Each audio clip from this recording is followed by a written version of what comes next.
Seeing a black or blank screen on your Dell Precision 5540 after pressing the power button, we will troubleshoot Windows Startup, repair damaged boot components, and restore your operating system. A lot of errors pertain to this problem, and we're going to go ahead and jump into what should hopefully be a pretty straightforward process, guys. And we're going to go ahead and jump right into it. So first thing I'd recommend doing would be to actually go ahead and boot to the troubleshooting utility on Windows 11. So if you do a hard power off 3 times in a row, Windows should automatically attempt to launch the startup repair utility. And if it doesn't find anything, it will give you the option to select advanced settings, in which case it will take you to a screen that looks like this. Now, if it does not take you to a screen that looks like this, or you're unable to get to that, you can also download the Windows 10 Media Creation Utility, or Windows 11. They probably will make a creation utility for Windows 11 at some point. And it doesn't really matter, you can actually run the Windows 10 utility on Windows 11 as far as I'm aware. And you should be able to run the troubleshooting utilities built in within it. So you just would go ahead and download it to an ISO file and then burn it to a DVD or USB. It'd have to be about 4 gigabytes or more. It couldn't be a small USB flash drive, and it couldn't be a CD. It'd have to be a DVD. And then you boot your computer from it. So depending on the computer manufacturer, you'd have to tap a different key on your keyboard in order to launch that menu, in order to select what boot drive you want to go off of. So it could be anything between the escape key, F2, F8, F12, for example. And those are the function keys on the top of your keyboard. So you may have to just do a little bit of trial and error. Shouldn't take you more than a couple minutes. Googling it would probably be best before you even begin. But anyway, we're ready to go ahead and jump right into it. So we're on the choose an option page. So these will look very similar whether you're booting from it directly within Windows itself, or if you're plugged in a USB flash drive with the media creation utility installed and you selected the recovery option.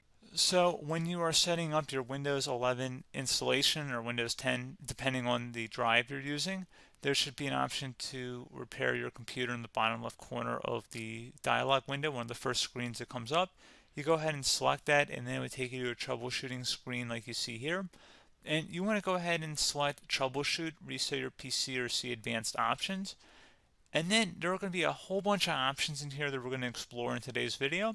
The first one, we're going to actually go underneath advanced options and then select startup repair, fix problems that keep Windows from loading. So go ahead and select that first.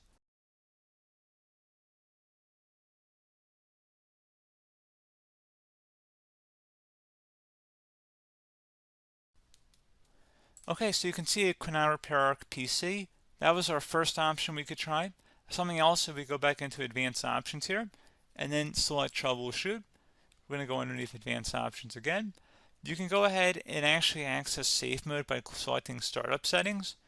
And then if you select the restart button, you have the option on the screen select safe mode with networking, which will give you a key on the screen. It'll tell you which key to press to enter that. I believe it's the F7 key. It'll do that for you. I'm not going to go over that in today's tutorial because I don't really want to go into safe mode, but you're more than welcome to attempt that by going into here and then selecting restart. Again, it'll launch another screen. It'll say what key do you want to press, and it'll give you like 7 or 8 different options, and you want to select safe mode with networking. There's also an option for a command prompt too, but that's going to be something we're going to cover later in this video, and we don't even have to go through that in order to access it. So that's why I'm not going to really push for that, because unless you know exactly what's causing the problem, you probably don't need to go into safe mode. Unless you're trying to recover files, in which case then you definitely can go into safe mode, but we're trying to actually recover our computer here. So I hope that makes sense. Something else we can also try here as well would be to uninstall updates, remove recently installed quality or feature updates from Windows. So if you go ahead and select that, you can uninstall the latest quality updates, which generally is the more day-to-day updates. Feature updates are the less regularly released ones, like the big ones. I would equate it to service packs in like Windows 7 and Windows Vista and Windows XP. So larger updates that occur once or twice a year at most. And the quality updates are more just a regular update. So probably obviously depend, it'll take longer if you're going to try and uninstall the latest feature update versus quality update. And maybe you don't need to go back that far. So just giving you guys a couple of pointers with that. Something else you can also look at here, and we're going to jump into the command prompt in a little bit, but you can select System Restore, which will use a restore point recorded on your PC to restore Windows. And this is something I would highly recommend here, guys. So select next. Assuming you have a restore point saved on your computer, you go ahead and select the most recently created one, and you'll select next, and then you'll select the drive. You shouldn't actually have to select the drive. You can scan for affected programs, but we're going to keep it all default here, and then we're going to select finish. So once started, system restore cannot be interrupted. Do you want to continue? I think we're going to select yes. I don't think we have anything better to do on our computer right now, so just give it a moment here to initialize. It will take a couple minutes to run, obviously depending on how large your hard drive is and how much is saved on the system restore point. So just give it a couple minutes here.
Okay, so you can see the system has been restored successfully.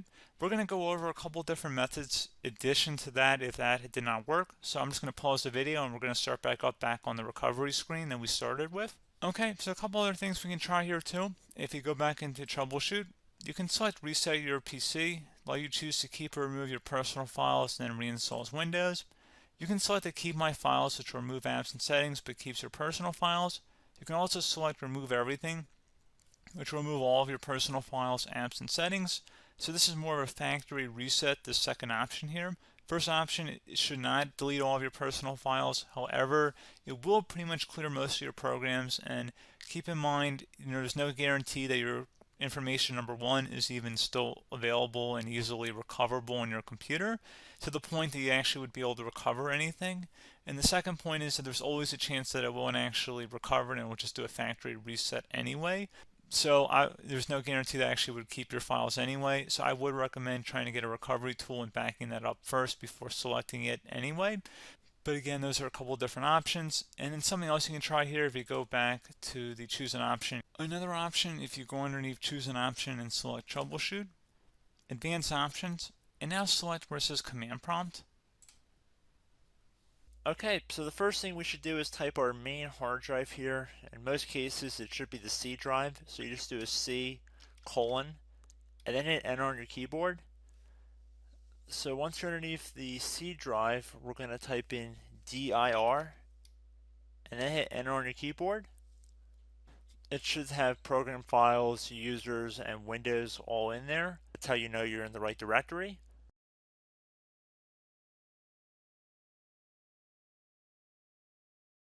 In some cases, it might be the D drive as well, so just keep that in mind.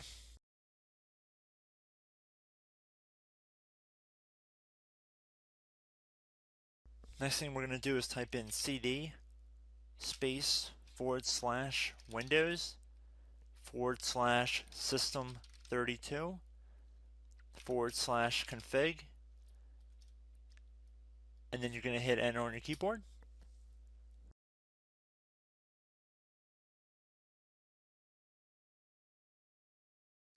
So now you're going to type md space backup. If you've seen other tutorials, it might also say to put down md backup. That's because the backup name is pretty common when you want to back something up. So you can name this whatever you want, doesn't have to be backup. So if you've already made a backup folder in the past, you could do backup 1, for example.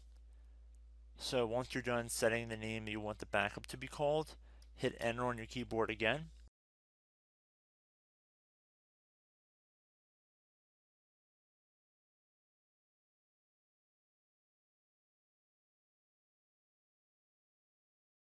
At this point you want to type copy, C-O-P-Y, space, then you want to do the star symbol above the 8 key, then do a period or a dot, whatever you want to call it, then another star sign, and then another space, and then type backup, and then hit enter on your keyboard.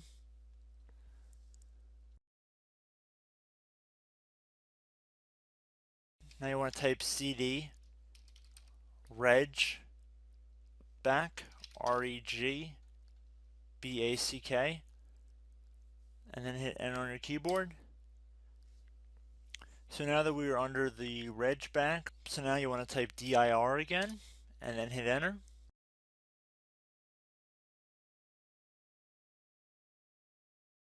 So now at this point we're going to type copy again. So copy, space, star sign,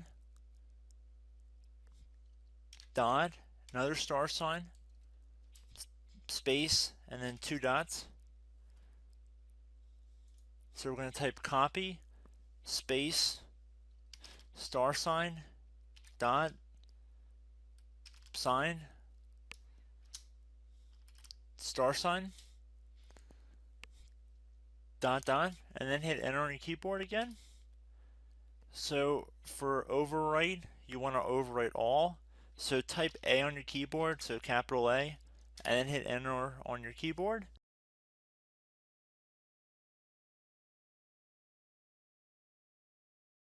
So at this point you should be good to go. You can close out of the command prompt window, and if you accidentally continue to Windows 10 you should be all set.